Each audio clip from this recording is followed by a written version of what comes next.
Good morning everyone. स्वागत है आप सभी का। उम्मीद करता हूं अच्छे होंगे, स्वस्थ होंगे। तो चलिए शुरुआत करते हैं आज के सेशन की। आज का हमारा टॉपिक रहेगा फतेहाबाद जिला। आज का हमारा टॉपिक है फतेहाबाद। तो हरियाणा के अंदर बात करें इसकी लोकेशन की तो कहां पर है, तो ये रहा हमारा फतेहाबाद। तो हम बात करते हैं इसकी जो भौगोलिक स्थिति है, ये किस किस के साथ अपनी सीमा साझा करता है। तो दो राज्यों के साथ वह 3 जिलों के साथ ये अपनी क्या करता है, सीमा साझा करता है। दो राज्य व 3 जिलों के साथ जो फतेहाबाद है अपनी सीमा साझा करता है। तो दो राज्य में कौन कौन से हैं, एक है पंजाब और एक है राजस्थान। ये अपनी सीमा साझा करता है।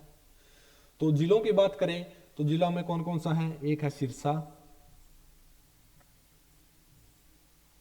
और एक है हिसार और नंबर 3 पे है जींद। इनके साथ में ये क्या करता है, सीमा साझा करता है। तो हम बात करते हैं जो फतेहाबाद है उसका जो अक्षय क्षेत्रफल है वो कितना है। 1238 वर्ग किलोमीटर फतेहाबाद का क्या है, अक्षय क्षेत्रफल है। 1238 वर्ग किलोमीटर क्या है, फतेहाबाद का अक्षय क्षेत्रफल है। यदि बात करें साक्षरता दर की, साक्षरता दर और लिंगानुपात की,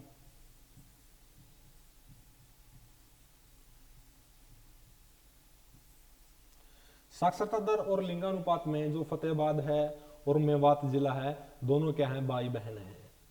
तो साक्षरता दर यदि बात करें कितनी है इसकी, 67.92%। साक्षरता दर कितनी है फतेहाबाद की, 67.92%। तो दूसरे नंबर पर सबसे कम साक्षर जिला कौन सा है, फतेहाबाद जिला सबसे दूसरे नंबर पर क्या है, सबसे कम साक्षर जिला है।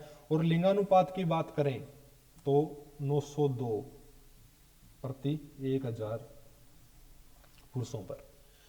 तो साक्षरता दर और लिंगानुपात में क्या है, फतेहाबाद और मेवात क्या है, दोनों भाई बहन है। तो जो इसकी साक्षरता दर है वो कितनी है, 67.92% है। जो इसकी जो ये साक्षरता दर है वो कम क्यों है, क्योंकि यहाँ पर जो शिक्षा संस्थान है वो क्या है, बहुत ही कम है। तो इसलिए इसकी क्या है, जो साक्षरता दर है वो बहुत ही कम है। तो जो इसका क्षेत्रफल था वो कितना था, 1238 वर्ग किलोमीटर क्या था इसका क्षेत्रफल है। और इसकी जो सीमाएं हैं वो पंजाब और राजस्थान के साथ में लगती हैं। और यदि बात करें जिलों के अंदर तो सिरसा, हिसार और जींद के अंतर्गत इसकी क्या है, सीमाएं लगती हैं।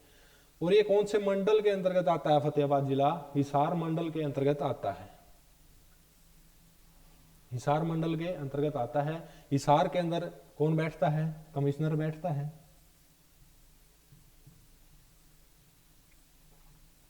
हिसार के अंदर कौन बैठेगा, कमिश्नर।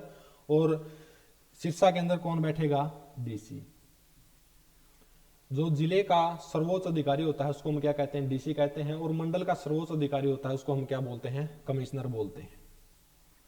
यदि इन डीसी को कोई भी प्रॉब्लम होती है, जींद के डीसी की, हिसार के, सिरसा के डीसी की, तो ये कहां पर आते हैं, हिसार का जो कमिश्नर है उसके पास अपनी जो प्रॉब्लम है उसको साझा करते हैं।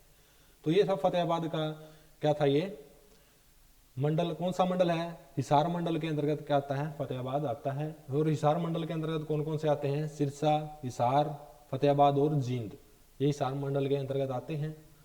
तो ये हो गया, क्षेत्रफल हो गया, साक्षरता दर हो गई और लिंगानुपात हो गया। तो चलिए आगे बढ़ते हैं। हम बात करते हैं इसकी जो स्थापना है उसकी। तो 15 जुलाई 1997 को फतेहाबाद की स्थापना कर दी जाती है, किसके द्वारा, बंसीलाल के द्वारा। तो उस समय के जो सीएम थे वो कौन थे, बंसीलाल। बंसीलाल जी के द्वारा इसकी स्थापना कर दी जाती है। कब, 15 जुलाई 1997 को फतेहाबाद की स्थापना कर दी जाती है। देखिए जब हम अलग हुए थे 1 नवंबर 1966 को, उस समय हरियाणा के अंदर 7 जिले थे। उन्हीं 7 जिलों को काट छाट करके कितना बना दिया गया है, 22 जिले बन गए हैं धीरे धीरे। हमें कोई भी एक्स्ट्रा जमीन नहीं दी गई है, इन्हीं 7 जिलों में से क्या किया गया है, काट छाट करके 22 जिले बनाए गए हैं। तो ये सबसे पहले किसका हिस्सा हुआ करता था, ये हिसार से इसको अलग करके बनाया गया है।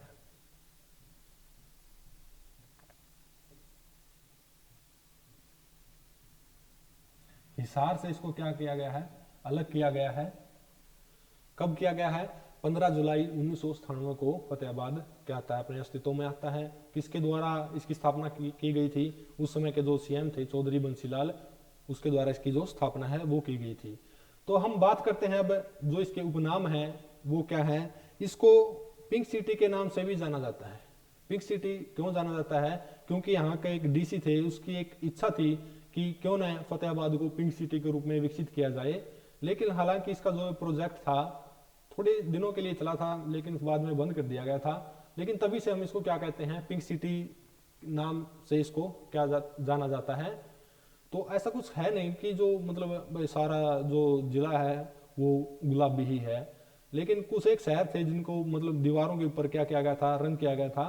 हालांकि अब ऐसा है नहीं ये, तो इसलिए इसको क्या कहा जाता था, गुलाबी नगरी या पिंक सिटी के नाम से इसको जाना जाता है। क्यों जाना जाता है? क्योंकि यहाँ के जो डीसी थे उसकी इच्छा थी कि फतेहाबाद को क्या बसाया जाए, एक पिंक सिटी के रूप में विकसित किया जाए।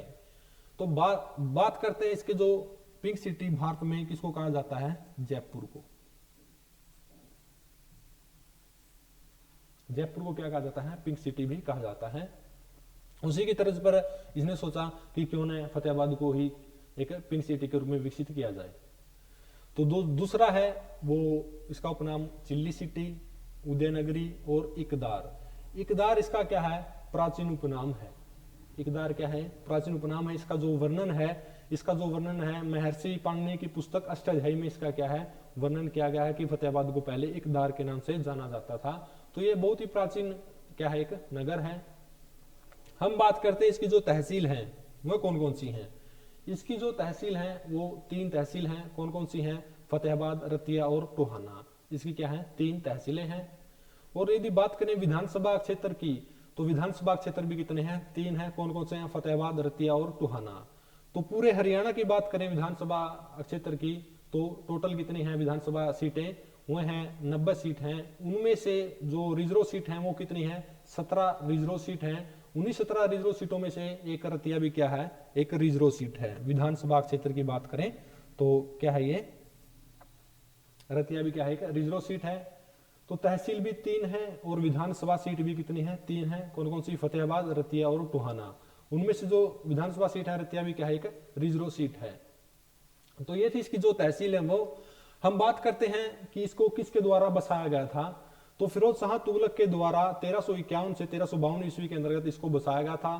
तो कहते हैं कि जब फिरोज शाह तुगलक युद्ध करके आ रहे थे तो युद्ध में उसकी विजय होती है और यहीं पर क्या तो अपना डेरा जमाते हैं। तो इतने में ही इसको सूचना मिलती है कि इनको पुत्र रत्न की प्राप्ति हुई है। तो पुत्र के नामकरण भी इन्होंने यहीं से किया था, क्योंकि ये एक जीत हासिल करके आए थे। तो जो वो फतेह है, फतेह को हिंदी के अंतर्गत क्या कहते हैं, जीत कहते हैं। तो अपने पुत्र का नाम इसने क्या रखा था, फतेह खान रखा था। और जो फतेह का हिंदी में अनुवाद करें तो फतेह का मतलब क्या होती है, जीत होती है। जीत की खुशी में अपने पुत्र का नाम क्या रखा, फतेह खान।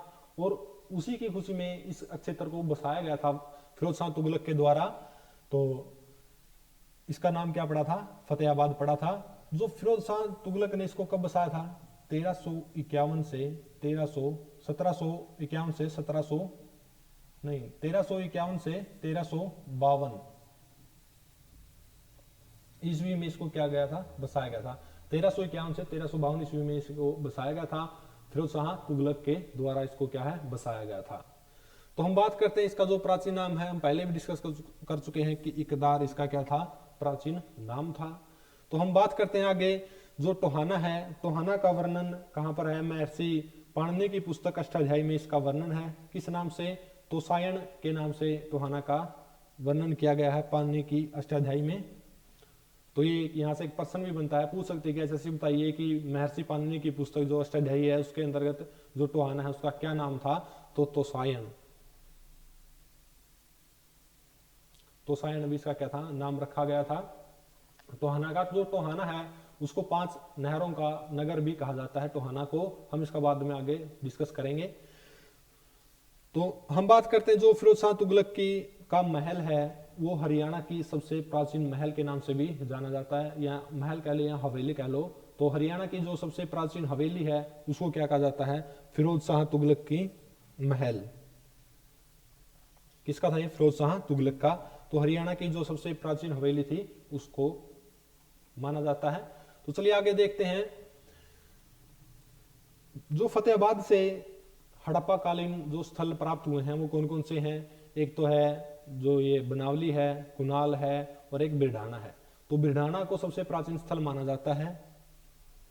बिरढाना को क्या माना जाता है? हरियाणा का सबसे प्राचीन हड़प्पा स्थल है, जो किसके अंतर्गत है? फतेहाबाद के में है। हम बात करते हैं उदयचंद की, जो हरियाणा के प्रथम अर्जुन अवार्डी पहलवान रहे हैं। उदयचंद, इनका संबंध कहां से है? फतेहाबाद से इनका संबंध है। उदयचंद का संबंध कहां से है? फतेहाबाद से है, जो एक पहलवान रह चुके हैं और जिनको अर्जुन अवार्ड भी मिल चुका है। ठीक है, तो आगे हम देखते हैं कि हरियाणा का जो पहला पॉलीथीन मुक्त जिला है, ये पूछ सकता है एसएससी के द्वारा कि बताइए हरियाणा का पहला पॉलीथीन मुक्त जिला है वो कौन है? तो फतेहाबाद क्या है? हरियाणा का पहला पॉलीथीन मुक्त जिला भी है। हम बात करते हैं अमरूद उत्कृष्टता केंद्र की। अमरूद उत्कृष्टता केंद्र कहां पर है? भुन्ना के अंदर। भुन्ना के अंदर क्या है? अमरूद उत्कृष्टता केंद्र स्थापित है। तो हम आगे बात करते हैं, जो हुमायूं की मस्जिद है वो कहां पर है? फतेहाबाद के अंतर्गत है, अंदर है। तो हुमायूं मस्जिद, तो ये इसका क्या है? फोटो है हुमायूं की मस्जिद। हम बात करते हैं जो ये मस्जिद है वो किस शैली के अंदर इसका निर्माण किया गया है? मुगल शैली के अंदर इसका निर्माण किया गया है। मुगल शैली के अंदर इसका निर्माण किया गया है। तो आगे हम देखते हैं कुनाल की। ये एक टिले के रूप में स्थापित जगह है, जो हड़प्पा कालीन एक प्राचीन स्थल है।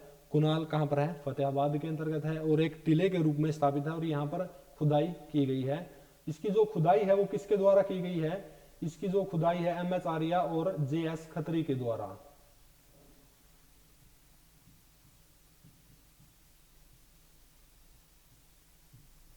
एमएच आर्या और जेएस खत्री के द्वारा इसकी क्या की गई है? खुदाई की गई है। एमएच आर्या और जेएस खत्री के द्वारा इसकी खुदाई की गई है। तो यहां से बात करें कि कुनाल से क्या क्या हमें मिला है? कुनाल से हमें मिला है भाले का अग्रभाग।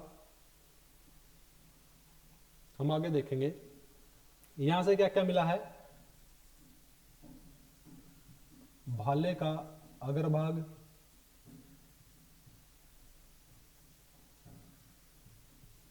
मछली पकड़ने का कांटा,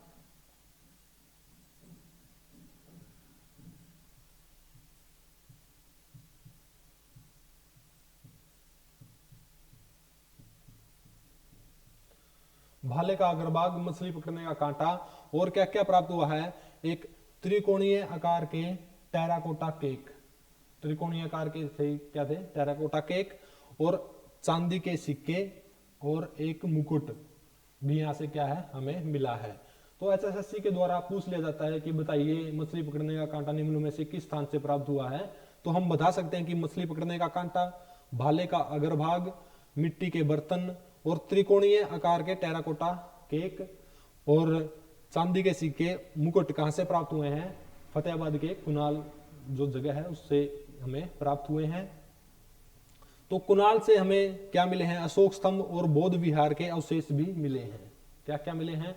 बौद्ध स्तंभ और क्या मिले हैं? बौद्ध विहार के अवशेष भी हमें प्राप्त हुए हैं यहाँ से।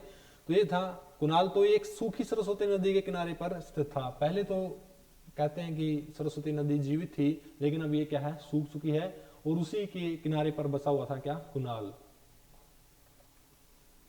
हम बात करते हैं बनावली की। जो हड़प्पा संस्कृति का सबसे प्राचीन स्थल जो हरियाणा के अंतर्गत है वो कौन सा है? बिरढाना है। और फिर उसके बाद कौन सा आता है? ये हमारा बनावली आता है। और बनावली की बात करें, बनावली की जो खोज है वो 1973 और 74 में आर एस बिष्ट के द्वारा की जाती है।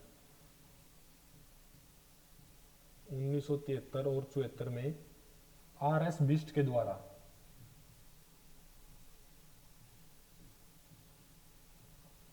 RS बिस्ट के द्वारा इसकी खुदाई की जाती है 1973 और 1974 में।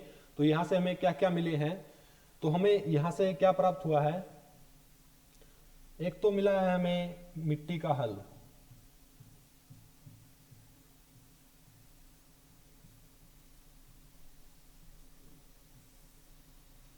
मिट्टी का हल और गाड़ी के पहियों के निशान।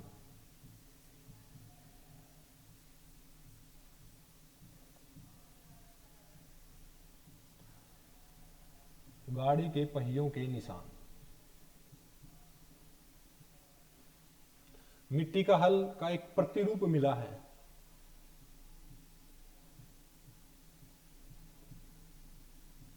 क्या मिला है, मिट्टी का हल का प्रतिरूप, और एक क्या मिला है, गाड़ी के पहियों के निशान यहां से मिले हैं बनावली से। और इसकी जो खुदाई है वो 1973 और 1974 में किसके द्वारा की जाती है, RS बिस्ट के द्वारा बनावली की क्या की जाती है, खुदाई की जाती है। और यहीं से हमें ये मिलते हैं। हम आगे देखते हैं जो बनावली का टीला है, इसका जो क्षेत्रफल है वो कितना है, 2500 वर्ग मीटर इसका क्या है, क्षेत्रफल है। और यहीं से क्या कहते हैं कि इसको 3 सत्रों के अंतर्गत विभाजित किया गया था। 3 सत्र कौन कौन से हैं, पूर्व हड़प्पा कालीन, उत्तर हड़प्पा कालीन और हड़प्पा कालीन। 3 सत्रों में इसको विभाजित किया गया है। यहां से खुदाई में पात्र एवं पुरातन वस्तुएं क्या हुई हैं, प्राप्त हुई हैं बनावली के अंतर्गत। हम बात करते हैं फिरोज शाह तुगलक की लाट। फिरोज शाह तुगलक की लाट कहां पर है, फतेहाबाद के अंदर है। हम कहते हैं कि जो हमने पीछे देखा था, ये हुमायूं की जो मस्जिद है, इसी के प्रांगण के अंदर इसकी क्या की गई है, हुमायूं की मस्जिद की लाट स्थापित की गई है। जो ये एक क्या है, एक पत्थर का एक स्तंभ है, ये इसकी जो स्थापना वो की गई है। कहते हैं कि जो हांसी और अगुरा से अशोक के स्तंभ हैं, उन्हीं को उखाड़ कर ये यहाँ पर लाया था फतेहाबाद के अंदर, और इसी के अंदर इसकी क्या की गई है, स्थापना की गई है। हम बात करते हैं फिरोज शाह तुगलक के फतेहाबाद किले की ईदगाह या मस्जिद में स्थापित किया गया है। कहां पर इसको स्थापित किया गया है, फतेहाबाद किले की जो ईदगाह या मस्जिद है उसमें इसको स्थापित किया गया है। और पत्थर के स्तंभ को उर्दू में क्या कहते हैं, लाट कहते हैं। जो पत्थर का स्तंभ होता है उसको क्या कहते हैं, उर्दू के अंदर लाट कहते हैं। इसे सम्राट अशोक का कीर्ति स्तंभ भी कहा जाता है। जो ये लाट थी, अशोक स्तंभ का जो एक कीर्ति स्तंभ है, उसको कहते हैं कि इसको अशोक स्तंभ के द्वारा पहले स्थापित किया गया था, उसी को उखाड़ कर ये लाया था फतेहाबाद के अंदर। और फिरोज शाह तुगलक स्तंभ का जो निचला हिस्सा है फतेहाबाद से लाए और इसका प्रयोग एक लाट के निर्माण में किया। और यहीं पर क्या है, शाह मीर की मजार भी है, जो क्या थे, तुगलक वंश के क्या थे, गुरु थे। शाह मीर की मजार भी है, जो तुगलक वंश के क्या थे, गुरु थे। हम बात करते हैं जो फतेहाबाद है, फतेहाबाद के अंतर्गत सबसे क्या है, कम वन पाए जाते हैं। जो वनों का क्षेत्र है वो फतेहाबाद के अंदर सबसे, हरियाणा में सबसे कम पाया जाता है। और केला के उत्पादन में, केला के उत्पादन में क्या है, प्रथम स्थान है फतेहाबाद का। और कपास के उत्पादन में तीसरा स्थान है।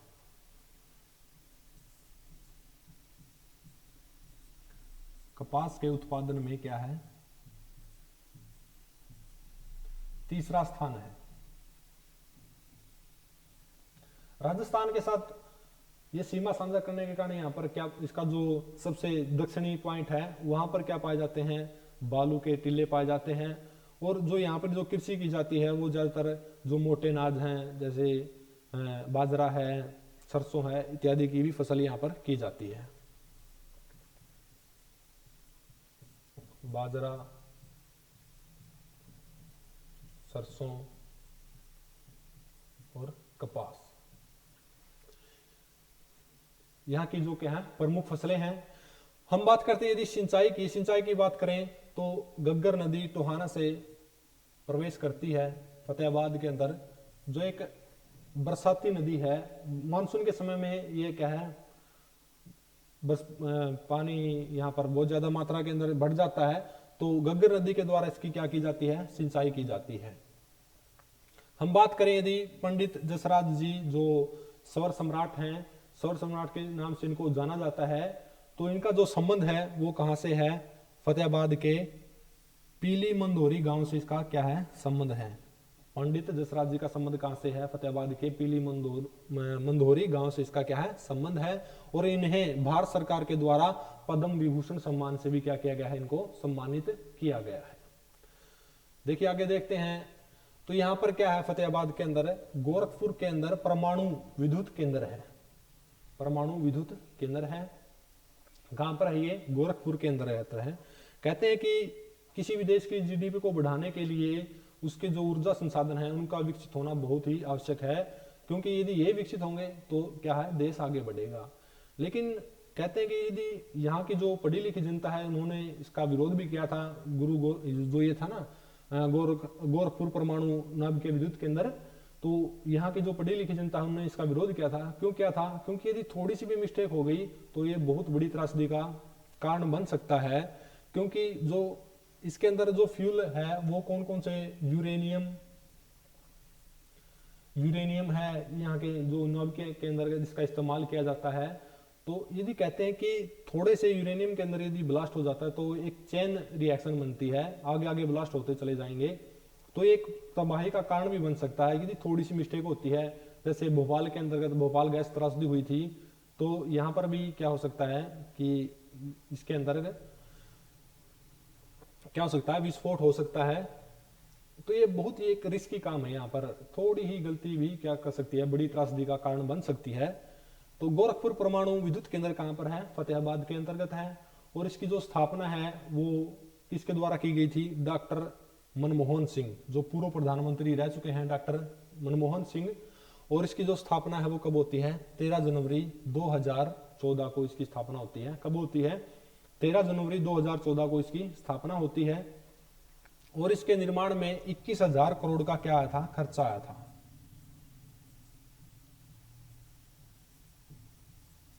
21,000 करोड़ का क्या आया था? खर्चा आया था। हम बात करें यदि इसकी अक्षमता की, वो कितनी है? 2800 मेगावाट इसकी क्या है? अक्षमता है। यहां पर 4 इकाइयां बनी हुई हैं 700 यूनिट की।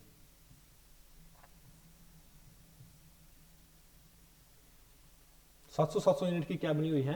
4 इकाइयां बनी हुई हैं। तो जो कुल उत्पादन कितना होगा बिजली का? 800 मेगावाट की बिजली यहां से उत्पादित होगी।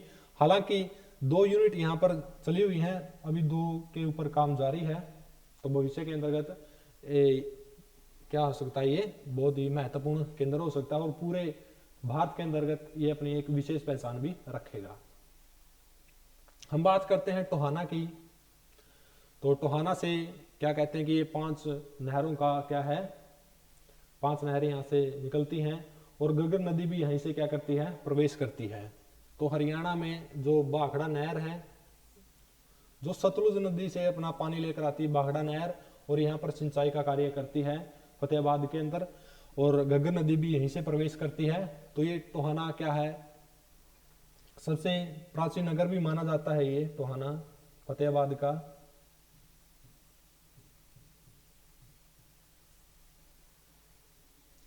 सबसे प्राचीन नगर माना जाता है। यदि बात करें सिंचाई की तो फतेहाबाद में जो टोहाना है वहां पर सिंचाई सबसे अच्छी की जाती है। हम बात करें झील की तो चिल्ली झील भी क्या है? फतेहाबाद में है। लेकिन जो ये झील है वो सूख चुकी है, पूर्ण तरीके से सूख चुकी है। अब यहाँ पर क्या बनाया गया है? हेरिटेज पार्क बनाया गया है। बस एक नाम मात्र की झील है, बस वैसे ही कोई झील भी नहीं है। लेकिन यहाँ पर क्या बनाया गया है? अब हेरिटेज पार्क बनाया गया है जो सूख चुकी है। तो चिल्ली झील यदि पूछ ले तो कहां पर है? फतेहाबाद के अंतर्गत है। हम बात करें प्रियंका बेनीवाल की, जो पहली व्यावसायिक पायलट है, उसका संबंध कहां से है? फतेहाबाद से इसका संबंध है। हम बात करें जीएसटी हेल्प डेस्क की, जो पहला हेल्प डेस्क है वो कहां पर शुरू हुआ था? फतेहाबाद के अंतर्गत शुरू हुआ था। हम बात करें फतेहाबाद पर अंग्रेजों का जो अधिकार है वो कब हुआ था? 1810 ईस्वी में अंग्रेजों का अधिकार हुआ था। मुस्लिम सरदार इलियास बेग को हराकर अंग्रेजों ने यहाँ पर अधिकार स्थापित किया था। तो बस आज के लिए बस इतना ही। धन्यवाद।